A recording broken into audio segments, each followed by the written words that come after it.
ঘটনা খুবই interesting. BNP জামাত এনসিপির মাথায় হাত, সবার ঘুম হারাম।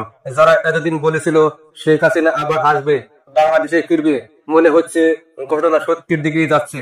কারণ ডক্টর ইউনূস যখনই বিদেশ সফরে যান তখন তিনি এমন সব কথা বলেন যেগুলো শুনে বাঙালির ঘুম হারাম হয়ে যায়। এবারও তাই হলো। তিনি বলেছেন আওয়ামী লীগকে আসলে নিষিদ্ধ করা হয়নি, শুধু তাদের কার্যক্রম সাময়িকভাবে স্থগিত করা হয়েছে।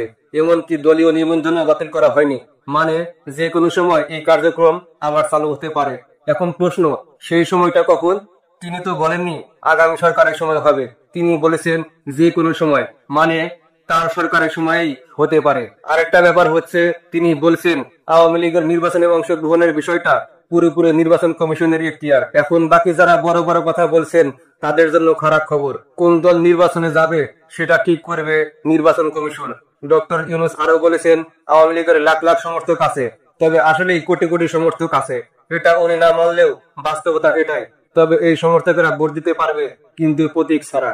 তিনি অভিযোগ করেছেন আওয়ামী লীগ রাজনৈতিক দলের মতো আচরণ করেনি, মানুষ হত্যা করেছে, দায় নেয়নি, বরং চাপিয়েছে অন্যের উপর।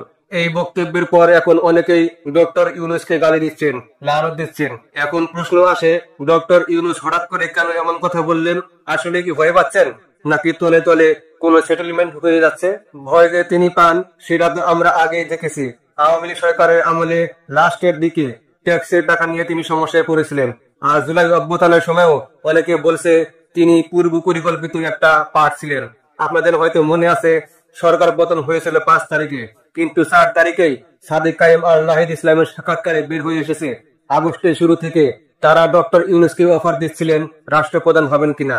মানে ৪ তারিখেই অফার আর ৫ তারিখে শেখ হাসিনার পতন। এই টাইম লাইনই বলে দেয় বিষয়টা আগে থেকেই সাজানো ছিল। তাহলে এখনো প্রশ্ন রয়ে যায়, ডক্টর ইউনূস ভয় পাচ্ছেন নাকি গোপনে গোপনে আওয়ামী লীগের সঙ্গে সেটেলমেন্ট চলছে? আপনারা কমেন্টে জানাবেন। ভালো থাকুন। আসসালামু আলাইকুম।